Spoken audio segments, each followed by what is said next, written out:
ইলিশের ঘ্রাণে মমা করবে ঘর। এভাবে যদি ইলিশ মাছটা রান্না করেন আসল স্বাদ এবং ঘ্রাণ দুটোই পাবেন। সেমভাবে একবার হলো বাসায় ট্রাই করে দেখবেন, আশা করি সকলের কাছেই ভালো লাগবে। প্রথমে ইলিশ মাছ নিয়েছি একটা।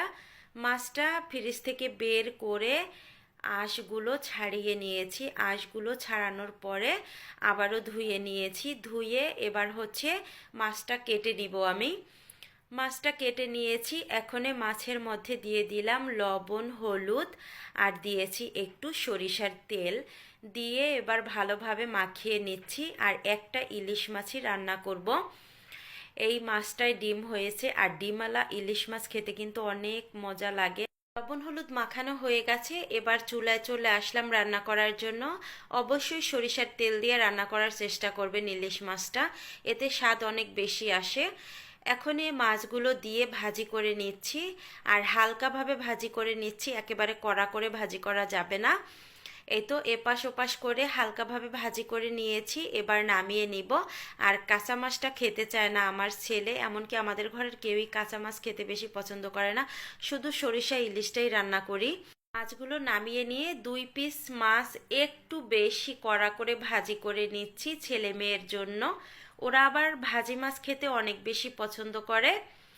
এখনে বাকি যে মাছগুলো আছে সেগুলো দিয়ে দিব এখানে ভাজি করার জন্য। এক এক করে দিয়ে মাছগুলো ভাজি করে নিয়েছি।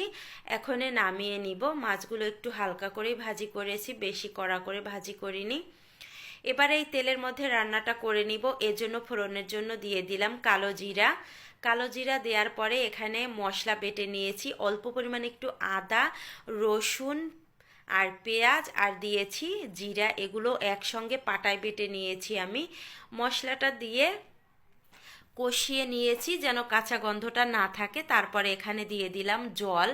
জলটা দিয়ে এবার বাকি যে মশলাগুলো আছে সেগুলো দিয়ে দিচ্ছি। হলুদ গুঁড়া, মরিচের গুঁড়া, এবার দিয়ে দিব স্বাদ মতো লবণ। সব মশলাগুলো দেওয়ার পরে এবার আবারও কষিয়ে নিতে হবে। মশলাটা কষানো হয়ে গেছে, মশলা থেকে তেল ছেড়ে দিয়েছে। এবার দিয়ে দিলাম জল। জলটা দিয়ে ঝোলটা ফুটিয়ে নিব একটু।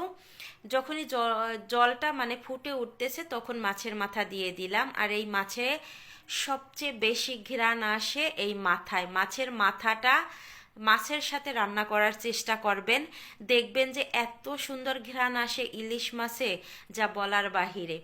তো একটু পরে মাছগুলোও দিয়ে দিলাম। দিয়ে এবার ঝোলটা একটু শুকিয়ে নিতে হবে। আর অবশ্যই এই মাছটা যখন রান্না করবেন একেবারে লো টু মিডিয়াম হিটে দিয়ে তারপরে একটু রান্না করবেন, দেখবেন যে ঘ্রাণটা এত সুন্দর আসে। মাছটা রান্না করা হয়ে গেছে, এই দেখেন।